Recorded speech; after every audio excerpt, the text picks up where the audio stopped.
out here to visit some friends. That's actually my buddy Paul in front.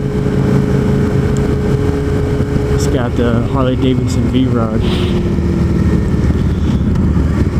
But, you know, had a pretty good weekend so far. And he's going on a cruise, gonna show me some nice back roads.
So,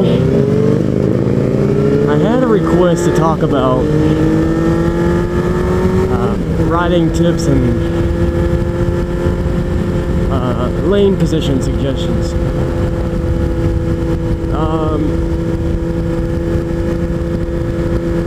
For those of you who don't know, when riding a motorcycle, the lane that you're in, which would be a normal car lane, is split into 3 lanes. You have lane 1, which is pretty much the section of road where I ride in most of the time. It's closest to the yellow lines. Okay.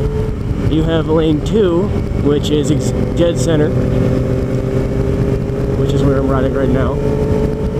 And then you have lane 3, which is all the way closest to the shoulder. And, you know, you can pick and choose to ride in whichever lane that you would want to ride in. Now, what you really want to be thinking about when choosing which lane you're going to be riding in is your visibility and your safety.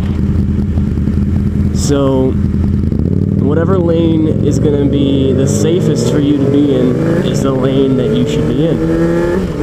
I mean, you can drift all around. I mean, you can, you know, oh, hey, I'm in all the lanes at the same time. Okay, that's fine. For most of the time, but sometimes you're gonna have to choose, you know, to keep yourself safe. So the lane that I feel most comfortable in is lane 1, which is next to the yellow line. I feel safe in this lane for a couple of reasons. One, traffic coming in the opposite direction can see me because I can ride in a spot that I'm visible to both the car in front of me and the car coming at me in the opposite direction. So the middle lane,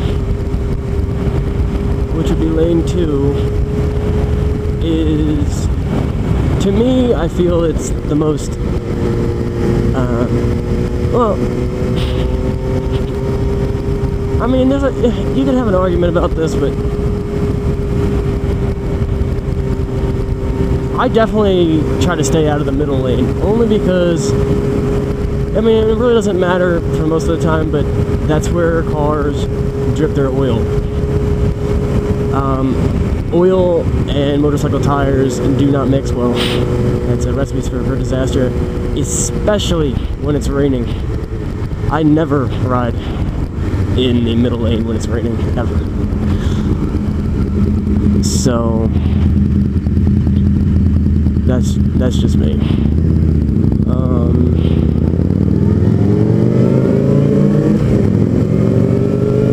So I tend to stay out of the middle lane. People like to ride in the middle lane because, oh, well, you feel like you have the most visibility for the car in front of you. All I have to do is look in the rearview mirror. Well, that's fine. Yeah, they can see you in their rear view. But he's shaking his head up there because there's a yield sign on coming the opposite way. It says yield to oncoming traffic. Yield to oncoming traffic, and it's a 2-lane. I mean, there's really no reason for it to be there. But so that's sidetracked. Damn it. Conversation's all over the place anyway. But middle lane, oil, bad. Middle lane, yeah, you can see them in the rearview mirror, or they can see you in the rearview mirror if you're following behind the car, but they can also see you in their rearview mirror and their side mirror in lane 1, which is why I like it. Now, depending on traffic situations and everything, things will change. I mean, if you're following behind a car and you're coming up on a high traffic intersection where people are making left-hand turns or right-hand turns coming up from the side street like this, I will definitely shift over to lane 3 because I want that car that's going to make a turn, no matter which way they are turning, letting them know that I'm coming down the road. Some people stay in lane 1 or lane 2, and that car making that turn thinks they can't see you because you're hidden behind the car in front of you. Now, partially that's your fault because you're following too close to the car in front of you.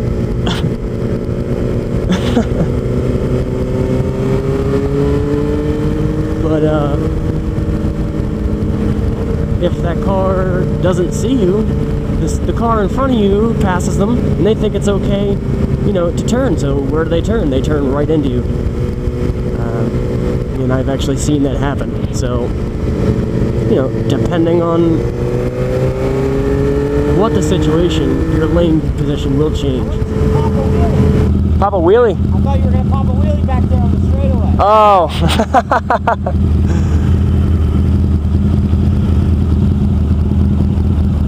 So is that just recorded? Yeah.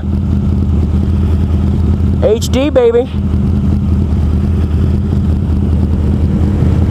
So let's talk about lane positioning when you're taking turns. You know what they teach you in if you take the riding safety course is that you want to go into the turn wide on the outside and then cut in during the turn. So I mean, this is a really gradual turn. I'll have to wait for something, you know, more serious. But if it was a decent turn, if this road was a decent turn to the right here, you would start all the way over to the left and then as you progress through the turn, you're going to lean in and go through it. So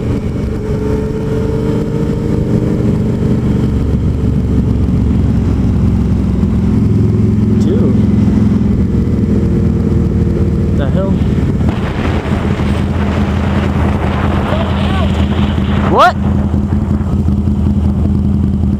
I slowed down. Oh.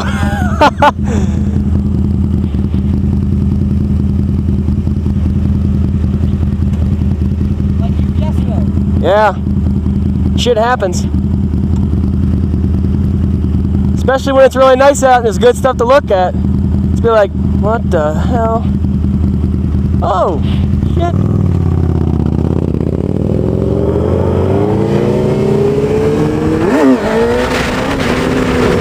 Turns and going wide and stuff like that, I think it's generally a good idea. But as you get more comfortable with your bike and everything like that, I mean, you don't need to, unless, of course, the turn is very aggressive. Those tips are always good to have implanted in the back of your mind all the time, because they will, you know, a lot of the stuff I learned during the motorcycle safety course, I mean, I still use. And it can save you in bad situations, so, you know, take it for what it is. It's designed to keep motorcycle riders safe, and for the most part, I think it works.